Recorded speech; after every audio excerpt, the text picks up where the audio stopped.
iPhone Pro, iPhone Pro Max in iPhone Air. Od Telekoma Slovenije sem dobil vse te 3 v test in danes boste vi zvedali vse v njih. Če začnemo z iPhoneom Pro in Pro Max, lahko takoj opazimo, da je ena izmed večjih sprememb od predhodnikov ravno v samem izgledu na zadnji strani. Ohišje ni narejeno več iz titanija, ampak so se tokrat pa Apple odločili, da bo zaradi boljšega odvajanja toplote ohišje narejeno iz aluminija. Prav tako je manj stekla, razen na delih, kjer mora biti. Recimo zadaj zaradi MagSafe polnjena. Vse to pa poskrbi, da iPhone bolje odvaja toploto, kar pa posledično pomeni boljše delovanje same naprave. Sicer imam jaz na testu oranžno in modro barvo, dobite pa ga lahko še v srebrni barvi. iPhone 17 Pro in Pro Max se lahko pohvalita z novim A19 Pro čipom in novo Vapor Chamber tehnologijo za odvajanje toplote. Sprednja kamera ima 18 megapikslov s senzorjem kvadratne oblike, kar pa pomeni, da lahko s sprednjo kamero snemamo zdaj tako v portret, kot tudi v landscape načinu, pri tem pa iPhona ne rabimo obračati. Prav tako nam je na voljo dual način snemanja, da lahko snemamo istočasno s sprednjo in zadnjo kamero. Zadnje kamere imajo vse po 48 megapikslov s 4-kratnim optičnim zoomom namesto 5-kratnega, ampak lahko kljub temu zoomamo vse do 8-krat zaradi optične kvalitete.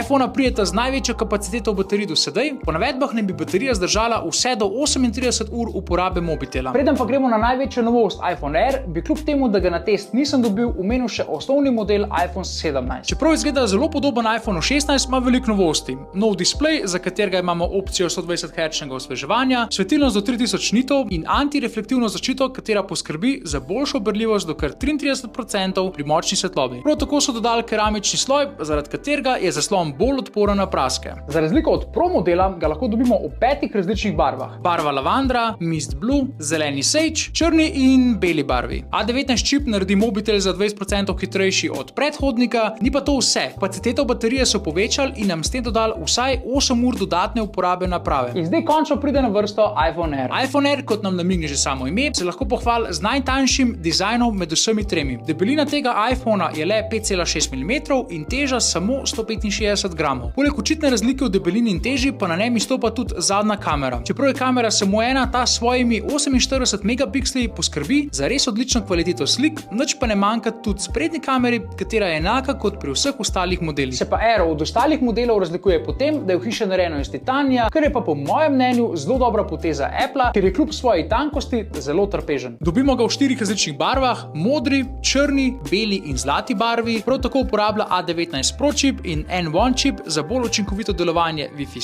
7, Bluetooth 6 in 5G povezave. Kaj pa baterija? Ja, po navedbah naj bi iPhone deloval vse do 27 ur, kar je približno 3 ure manj od osnovnega modela iPhone 17. Ampak nam je zato Apple pripravil rešitev v obliki MagSafe baterije, katero enostavno priključimo na zadnjo stran naprave. Iskreno, kar veliko novosti in izboljšav